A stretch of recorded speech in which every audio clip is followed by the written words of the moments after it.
In the autumn of 1883, on the eastern face of the Tonto Rim in the Arizona Territory, a stagecoach hung suspended between two lodgepole pines, 60 feet above a dry creek bed, and the men of Ridgecroft did not expect anyone to bring it down. The Ridgecroft to Prescott line had run that route since 1876, before the telegraph poles went in, and before the mining camps above Rye Creek boomed and then went quiet.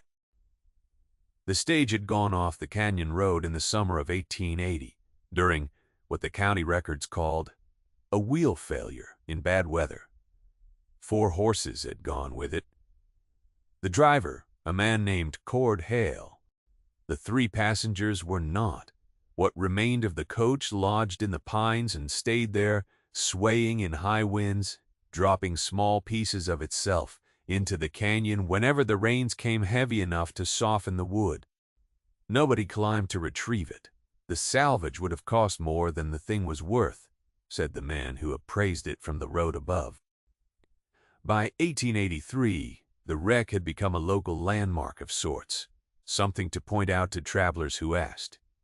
That stagecoach, they would say, and let the story speak for itself. Nora Vass arrived in Ridgecroft in October of that year with $9.40 in her coat pocket, a canvas-wrapped set of rigging blocks, and a coil of hemp line, and a reputation that had not preceded her because nobody in Ridgecroft had thought to ask. She was 28 years old, slight in the way of a woman who had done physical work since she was 12, with the kind of weathered steadiness in the hands that comes not from age, but from years of use. Her hair was dark auburn, worn in a low braid pinned up at the nape, and a vivid red shawl covered her shoulders against the October cold. She had come from Wickenburg by wagon, having spent the last 2 years working the freight operations of a man named Oliver Dunn before his operation dissolved, and before that she had worked as her father's assistant in a rigging and tackle shop in Flagstaff for 11 years from the age of 12 until his death at 63. Her father, James Vass, had been the most capable rigger in the northern portion of the territory.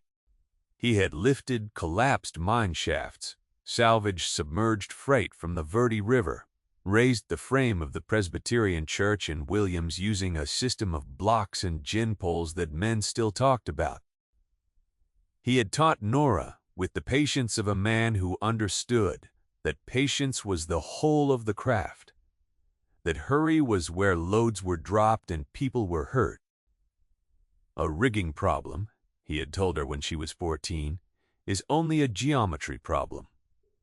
You find the angles, you calculate the weight, you place the anchor where the load will teach you it was always going to be. She had not chosen the Ridgecroft wreck at random.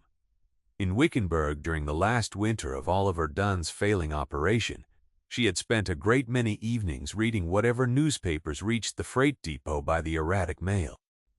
She had a habit, inherited from her father, of reading the legal notices and the insurance proceedings with the same attention most people reserve for the news columns, because the legal notices and insurance proceedings told the true stories, the ones nobody had arranged for public consumption.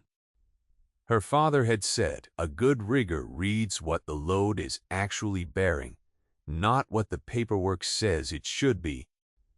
In February of 1883, she had read a 2-year-old edition of the Arizona Miner that included a brief account of the 1880 accident and a subsequent notice about the settlement of claims.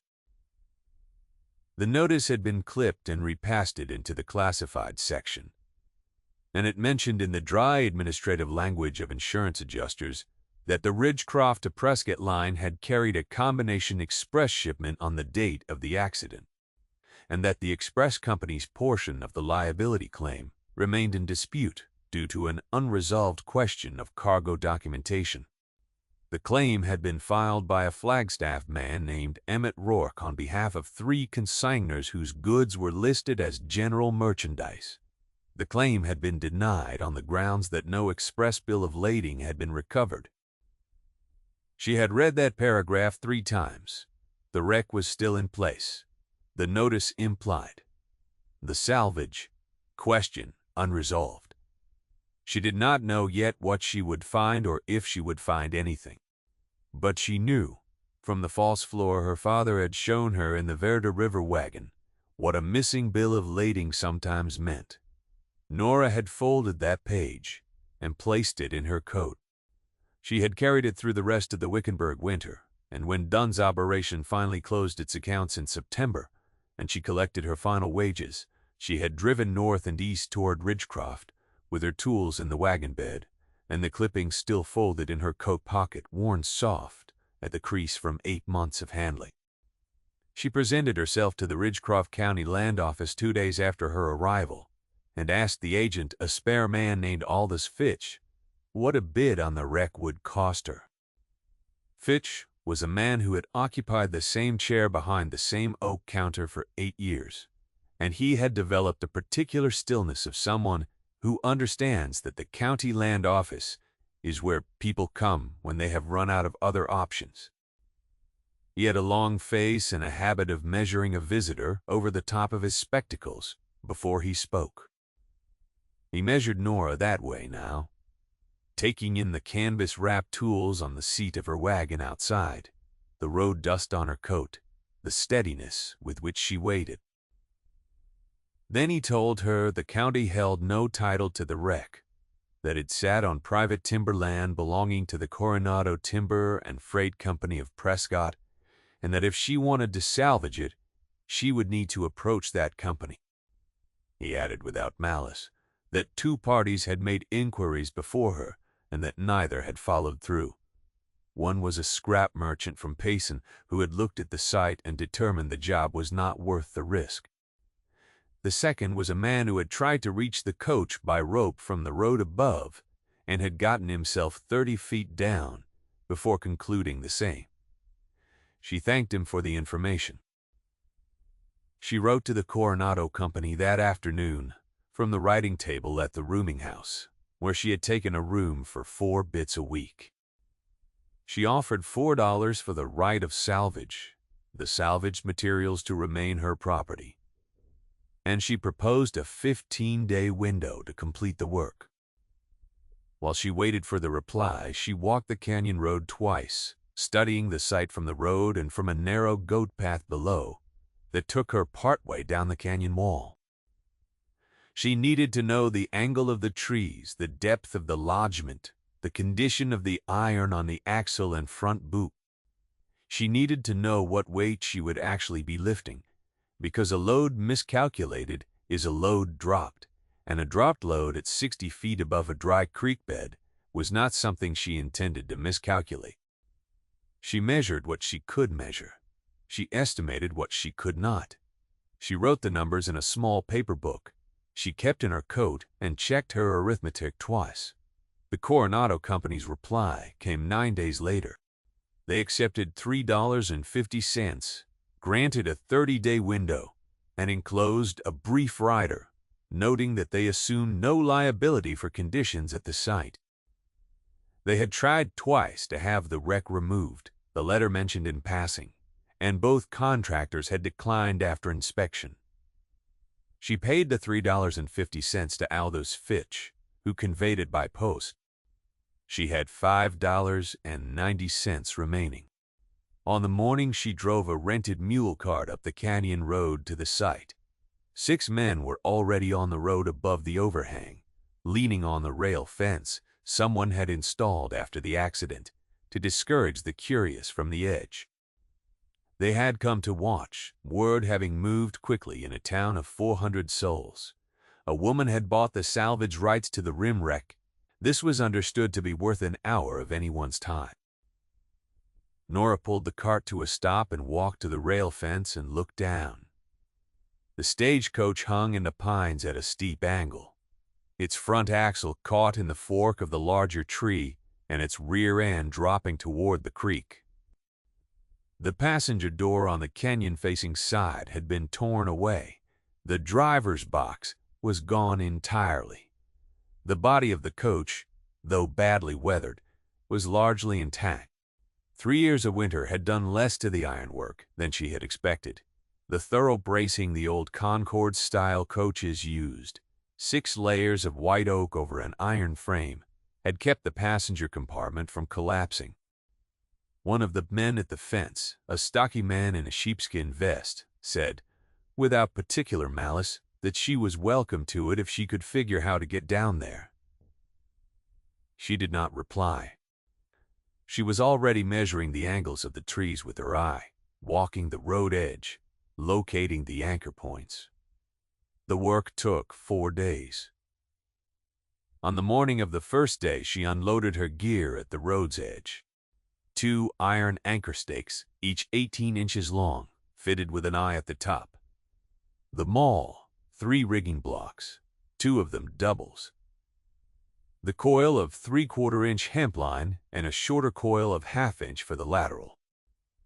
And her father's original block and tackle, built from ash and iron, with a safe working load of 800 pounds. The coach body, she estimated from her Canyon Road observations, weighed between 600 and 650 pounds in its current stripped condition, less the driver's box and the rear boot, which were gone. She drove the anchor stakes into the road bank with the maul, spacing them 4 feet apart, testing each with her full body weight before trusting it. Then she rigged the upper blocks to the stakes and ran her main line down the canyon face. She went down on a single rope attached to a separate tie-off around the base of one of the pines. The main line coiled over her shoulder. The approach to the coach, once she was in the pines, was less difficult than it had looked from the road. The lodgment was stable, the front axle seated solidly in the fork, and the tree showed no sign of root failure or bark shear that would have told her the fork was cracking under the load. She worked her way around the body, testing each structural member. The iron cross braces under the passenger floor were sound.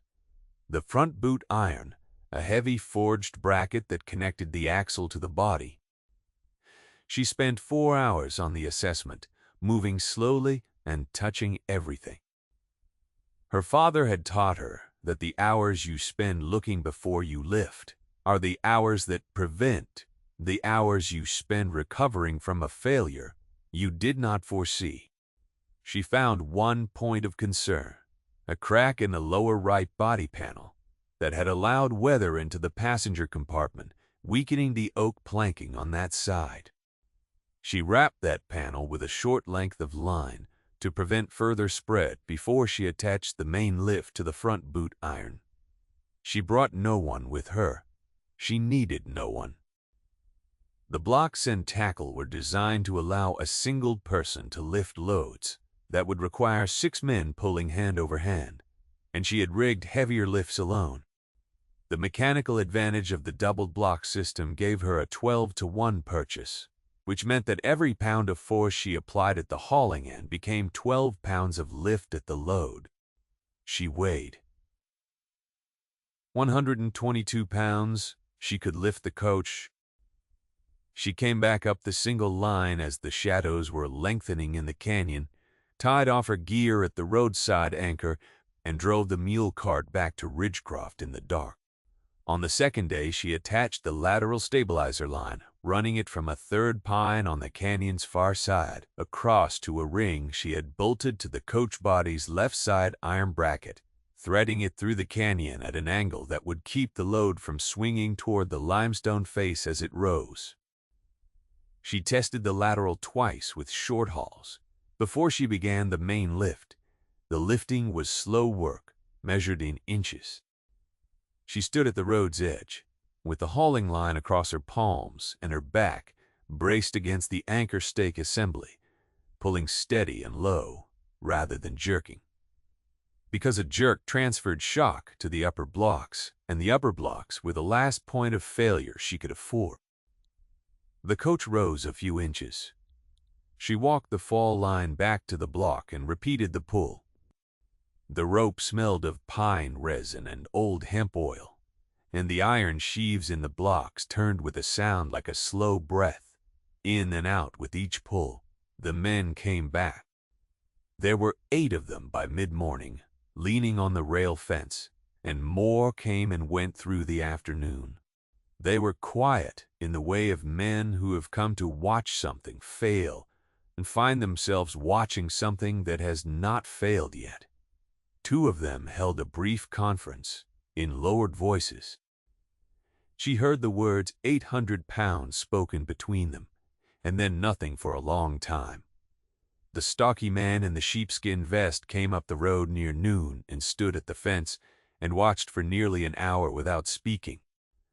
Then he said that the blocks were an interesting design, and Nora, without stopping her work, said her father had made them.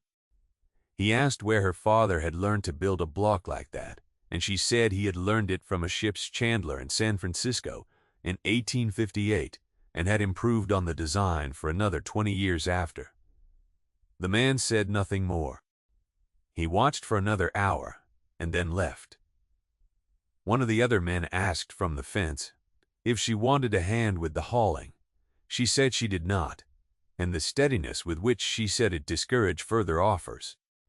By the end of the second day, she had raised the front of the coach 18 inches from its initial position, and the lateral line was holding the angle cleanly. On the third day, the front of the coach cleared the fork of the tree, and she began the slow horizontal migration toward the road bank, the lateral line now serving as the primary guide, the lift system holding the load steady. The coach moved 6 feet, it moved 10. It scraped a shallow groove in the limestone face of the canyon wall as she walked it inward, and that scraping sound carried up and down the canyon and brought 3 more observers to the rail fence. On the fourth day, near noon, the front axle cleared the road bank, and she had the coach on solid ground. The stocky man in the sheepskin vest was there, and 2 others, and they were quiet in a way that was different from the quiet of men waiting to be entertained. She thanked no one. She uncoupled her block and tackle from the anchor stakes and began to coil her lines. What she found alone, because she had planned it that way. She had not hauled the coach off the cliff for the coach. The coach, even salvaged, was worth perhaps $8 or $10 in timber and iron. She had hauled it for what was under it. The false floor of a Concorde-style passenger compartment, she knew from her father's instruction, was not a design feature but a field modification, and it was common in the express trade. When a freight company needed to transport high-value cargo without advertising the fact, they used a coach body that had been modified by a carpenter who knew the compartment dimensions. The standard passenger floor sat on 2 iron cross braces, and between those braces and the outer floor planking, there was a space of 4 to 6 inches. A competent man with a saw and a handful of square-cut nails could produce a hidden compartment in an afternoon. Her father had been hired to raise a freight wagon from the Verde River in 1871, and when they had opened the body, they had found such a compartment. He had shown her the construction. She had not forgotten it. She waited until the road was clear of observers. The last man left near 2 in the afternoon, the novelty of the work having apparently exhausted itself now that the coach was on solid ground. She waited another 20 minutes, watching the road in both directions. Then she climbed into the passenger compartment. The interior smelled of 3 years of weather. Pine sap, old varnish, rot in the cracked right side panel, and beneath those things, a faint trace of something else, dry and papery, which she noticed and set aside in her mind. The light came in through the torn-away door on the canyon side and through a crack in the rear panel, and it fell across the floor in 2 thin strips. She knelt and pressed the planking at the front left corner. Solid. She moved to the front right. Solid. She worked her way back, pressing each board firmly and then releasing, listening as much as feeling, because a false floor built over an airspace has a slightly different quality under pressure than flooring laid on solid timber. The wood had swollen with moisture and contracted through 3 summer heat cycles, and several boards had warped badly, lifting slightly at their edges. The hidden floor beneath was intact, sheltered from direct weather by the outer planking. She could not press through to it, but she could hear, when she rapped the third board from the south end with her knuckle, a difference in the resonance, the hollow sound of a cavity where there should have been solid cross-bracing. She had brought the chisel. Took her 40 minutes to open the outer floor, carefully enough that she did not damage what was beneath. She worked the chisel into the seam between boards, peeling them back in sequence, setting each one aside. The boards were nailed with square-cut iron nails that had rusted in the wood, and each one took careful leverage, not force, to release without splintering. Her father had taught her that a salvage job is not a demolition. You open the thing the way you would want it opened if it were yours. The inner floor came into view, a single piece of tongue-and-groove pine fitted tight between the iron cross braces, with a small iron pull ring at the southern end that she would not have found if she had not been looking for exactly this construction. She pressed the southern end. It gave the wood lifting fractionally at the north end, on a concealed iron pivot. She took hold of the pull ring and drew the panel up. The air that came out was dry and still, sealed from the canyon weather by the double-floor construction and by the oilcloth that she could now see lining the compartment walls. It was the air of 1880. It was the air of the last moment someone had placed something in this space and closed it down and hoped no one would look. Inside the space, fitted edge to edge in the oilcloth-lined cavity, were 4 flat leather dispatch cases. She sat back on her heels and looked at them for a moment. The afternoon light moved across the oilcloth in the slow way of October light in a canyon, orange gold and unhurried. She said nothing because there was nothing to say. A thing she had carried as a careful hypothesis for 8 months had become a physical fact. The cases were there. They were intact. The wax seals had held. That was the whole of the discovery. The rest was paperwork and time, and she had always understood that the dispatch cases were tied with cord and sealed with express wax, stamped with the initials TPE. The Territorial Parcel Express Company, which had operated out of Prescott from 1875 until 1881, when it was absorbed by the Consolidated Express operation that now served the territory. She recognized the initials from the insurance notice. The Territorial Parcel Express had been one of the consignors on the 1880 run. She loaded the 4 cases onto the mule cart without opening them. That was not her business. Opening them was not why she had come. She loaded the 4 cases onto the mule cart without opening them. That was not her business. Opening them was not why she had come. She drove to the office of Aldous Fitch and arrived near 4 in the afternoon, when the light was going flat and gold in the street outside, and the land office was empty of other visitors. Fitch was not a man given to exclamation. He looked at the 4 cases arranged on his counter for a long moment, studying the wax seals and the cords and the TPE stamp without touching anything. Then he looked at Nora. He asked who had been with her when she found them. "No one," she said. He asked if she had opened them. She had not. He looked at the cases again. He sat down. He picked up his pen, put it down, picked it up again. The clock on the wall behind him measured out a minute, and then another. He had been the land agent for Ridgecroft County since 1875, and he understood from long experience with the peculiar legal gravity of sealed items recovered from accident sites that he was now holding something whose implications extended well past his jurisdiction. Cases would need to go to the Territory Marshal's office in Prescott, he told her, and the Express Company, or its legal successor, would need to be notified, and the insurance claim that had been denied in 1881 would need to be reopened. This was not a quick process. She should understand that. She understood, she said. Fitch asked if she had any idea what was inside them. She said only that the TPE seal matched the consignor records she had read in the Arizona miner notice, and that she had found them in a concealed compartment in the coach floor, which suggested the shipper had not intended them to be identified as part of the regular cargo manifest. Fitch absorbed this. He put his pen down a final time and folded his hands on the counter.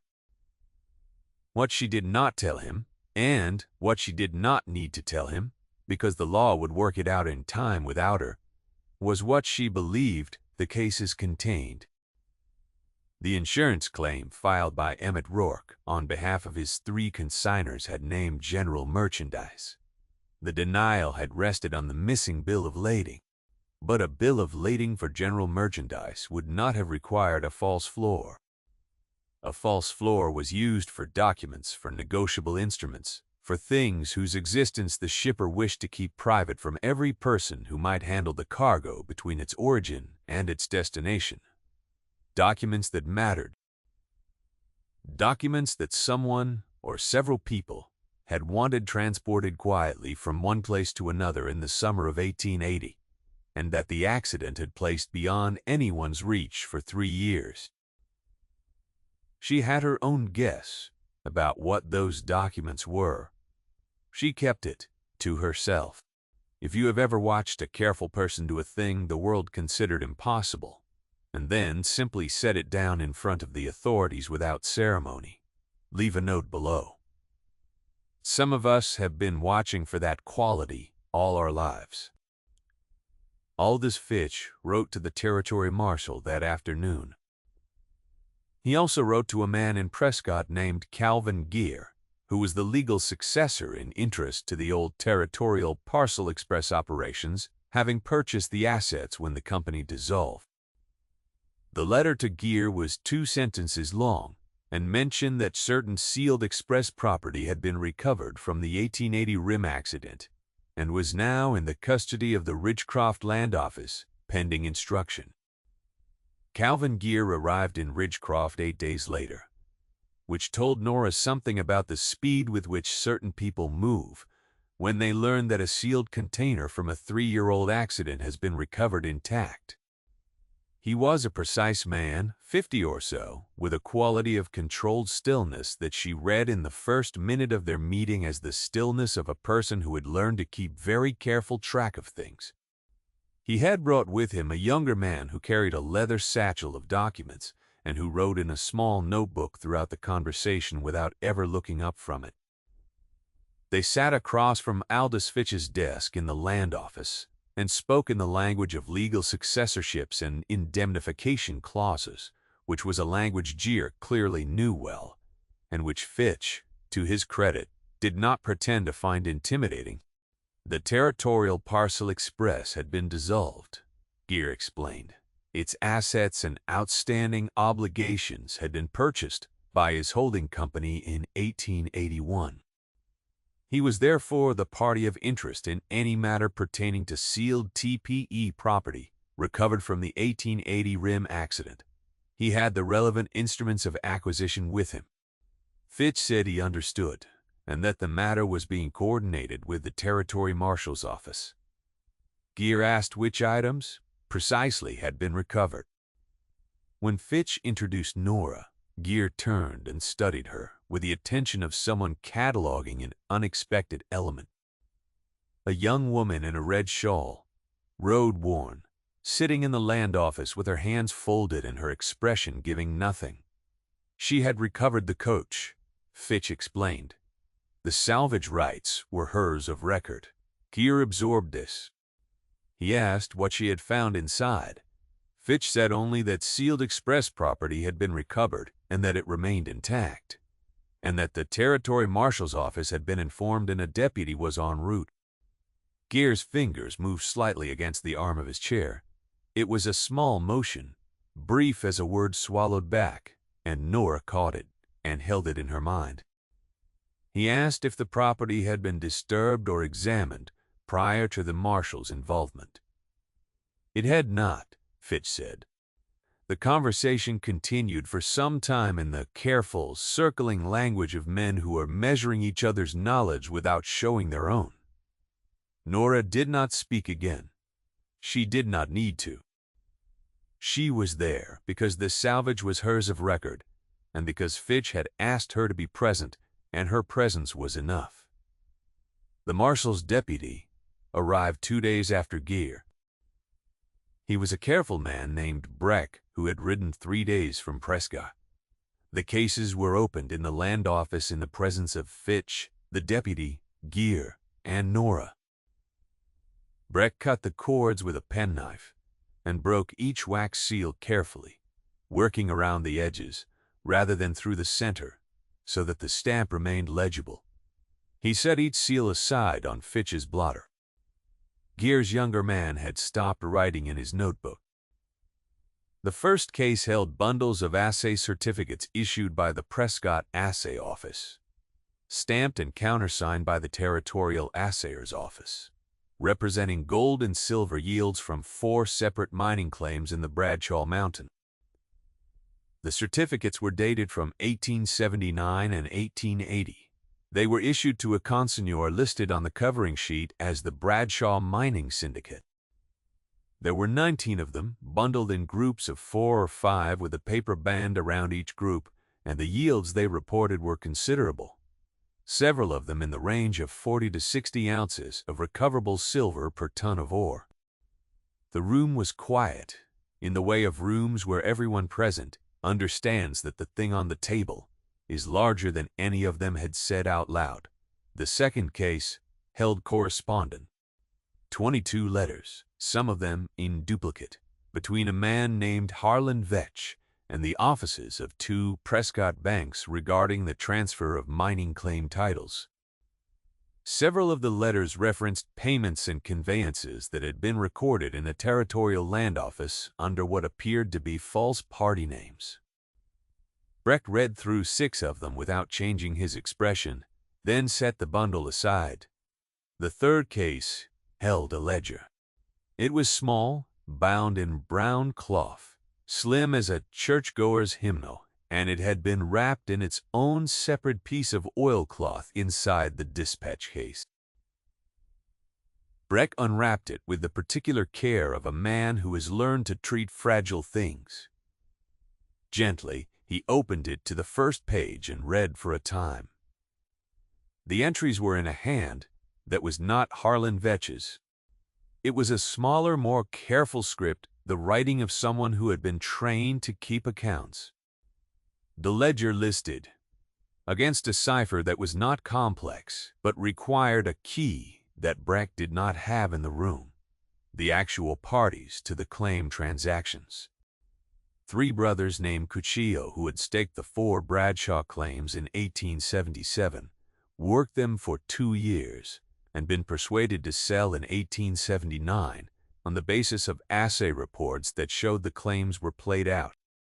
The ledger made clear in its careful accounting hand that those reports had been prepared with deliberate alterations to the yield figures. The claims had not been played out. Breck set the ledger down. He looked at the 4th case. The 4th case held the original unaltered assay certificates, the ones showing what the 4 Bradshaw claims had actually yielded and were continuing to yield. At the time, the Cuccio brothers were persuaded to sign their titles away for $3,200 in sum. Breck spent a long time with the ledger, going back and forth between it and the letters in the 2nd case. The afternoon light moved across the oak counter and the edge of the stack of certificates, and the still face of Calvin Gear, who had not spoken since the cases were opened. Then Breck looked at Nora. She had not made any of it happen. She said she had simply retrieved the cases. He said she had done somewhat more than that. He said it quietly, the way a careful man states a fact he means to remember. She said nothing more. The cases were Breck's business now. The truth in them was the Territory's business. She had done her part, and it was exactly the part she had come to do. Harlan Vetch, by 1883, had been dead for 2 years, which simplified certain aspects of the legal reckoning and complicated others. His estate remained in Prescott, administered by a law firm that had also handled some of the claim transfers. The law firm's involvement made Calvin Gear visibly uncomfortable in a way that Nora thought was worth noting, and the deputy apparently thought so as well, because he took Gear's full particulars before allowing him to leave Ridgecroft. The Cuchillo brothers were not dead. 2 of them were. But the eldest, a man named Rafael Cuchillo, was living outside Jerome, working a different claim on a mineral lease, and his daughter, a woman named Petra, had been making inquiries into the old Bradshaw title since 1881 without result, the land office records having been shuffled and the paper trail deliberately obscured. Aldous Fitch found Petra Cuchillo through a series of letters that took 3 weeks. When he reached her, he explained the situation in plain language. He told her that the documents recovered from the 1880 wreck constituted the most direct physical evidence of the fraud that had been committed against her father and uncles, and that a petition to the territorial court to reopen the claim records would now have a reasonable basis. Petra came to Ridgecroft in December, driving herself in a small wagon, arriving on a Tuesday morning when the first real cold had come down off the rim and the main street was hard with frost.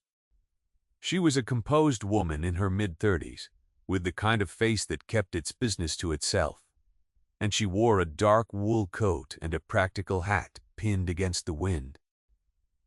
She had driven 3 days from the Jerome area and did not say anything about the road. She asked the liveryman where the land office was, and he told her. Fitch had paperwork to attend to before he could see them both, which meant that Nora and Petra waited on the 2 chairs in the land office's front room for 20 minutes. A small iron stove burned at the far wall. Outside the single window, the frost on the boardwalk caught the winter light and held it flat. Petra said that she had been told a woman had recovered the cases from the wrecked coach. Nora said she had. Petra looked at the table between them, a simple oak surface with a scratch across it that someone had tried to sand out, and then she looked at Nora's hands, still bearing the evidence of the October work. The rope marks across the palms faded now to thin white lines. The blisters at the heel of each hand healed to smooth callus. Hands that had handled the load and had not let it down. She did not say what she was thinking. She did not need to. They sat for the remainder of the 20 minutes in the quiet that 2 women share when they both understand precisely what has been done and what it cost and what it means, and no speech is necessary between them. The territorial court proceeding took the better part of a year. Nora was not present for most of it. She had work in Flagstaff, having taken a position with a freight and survey operation there that needed someone who understood rigging and load calculations, and there was always more work than there were hands for it, and she was not the kind of person who stood still while the legal machinery turned at its own pace. She sent 1 letter to Aldous Fitch in the spring of 1884, asking if there was anything further he needed from her by way of a statement or deposition, and Fitch wrote back that Bracken, the territorial attorney's office, had everything they needed, and that she should not trouble herself. She did not trouble herself. She worked, and she waited. The letter from Fitch arrived in November of 1884, forwarded to her Flagstaff address through 2 intermediaries, arriving folded inside a second envelope and slightly battered from the transit. She read it at her work table on a Tuesday evening with the lamp lit against the early dark. The territorial court had ordered the restoration of the Bradshaw claim titles to the Cuchillo estate. The fraud had been established through the parallel assay certificates and the correspondence in the second case, corroborated by 2 witnesses from the Prescott assay office who had not known, at the time they were presented with the altered figures, that the originals were different. A compensatory judgment had been issued against the Vetch estate for the difference between the sum paid to the Cuchillo brothers in 1879 and the independently assessed value of the 4 claims at the date of sale, a figure that the court had set at $31,000. The law firm that had administered the claim transfers had been referred to the Territorial Bar Association. Calvin Geer had been found to have had no direct involvement in the fraud, having acquired the TPE assets without knowledge of the falsified documents. This finding was made final, and Geer had departed Ridgecroft jurisdiction without further appearance. Fitch's letter was 7 paragraphs long and written in his careful spare hand.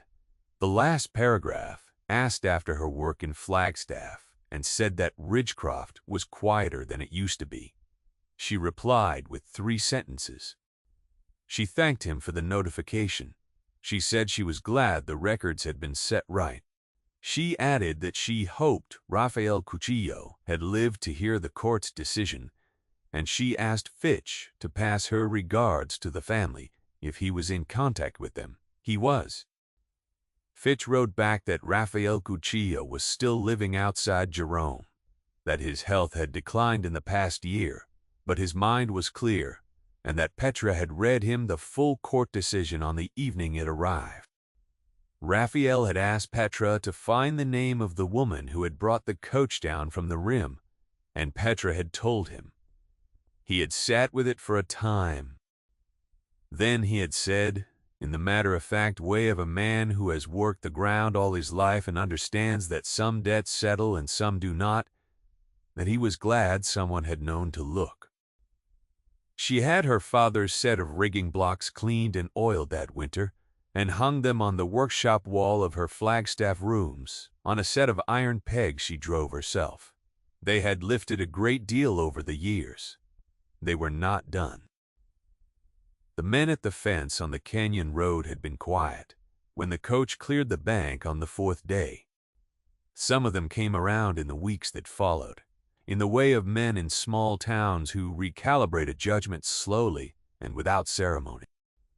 The stocky man in the sheepskin vest stopped by the land office one afternoon, while Nora was there signing the salvage completion papers, and said the rigging work had been something to see. He said it plainly, without qualification. As a man states a true thing, that was the closest he was likely to come to saying he had misjudged the situation. Nora had already signed the papers. She wished him a good afternoon and did not offer anything further, and they parted on those terms, which was as much as the situation required. A thing dismissed and thrown over a cliff can hold more than anyone bothered to look for, and the patience to retrieve it is a form of knowledge the world rarely pays in advance. It pays in time at the right weight to the right hand. The rigging blocks hung in the Flagstaff workshop for 30 years. Petra Cuchillo's daughter, a capable young woman named Luz, who had trained as a land surveyor, came to Flagstaff in 1913 on a surveying commission and called on Nora by arrangement. She had grown up knowing the name. She sat in the workshop and asked about the blocks, and Nora lifted one from its hook and placed it in her hands. The wood of the side plates was worn to the color of old honey, polished by 3 decades of use, smooth as a river stone where the palms had worked it. The iron sheave at the center was clean and turned freely on its pin, the way a well-maintained thing turns. Her father had made them. Nora said. They had never dropped a load. Luz held the block for a moment longer, feeling the weight of it, the precision of it, the way a tool made by someone who understood its purpose holds that understanding in its grain and heft. Then she handed it back. Nora hung it on its peg and did not say anything else, and that was the end of the story and the whole of the lesson. Have you ever seen patient labor recover what everyone else gave up on? Say so in the comments and find another story of a woman who trusted what she had been taught above what the world told her was possible. Have you ever seen patient labor recover what everyone else gave up on? Say so in the comments and find another story of a woman who trusted what she had been taught above what the world told her was possible.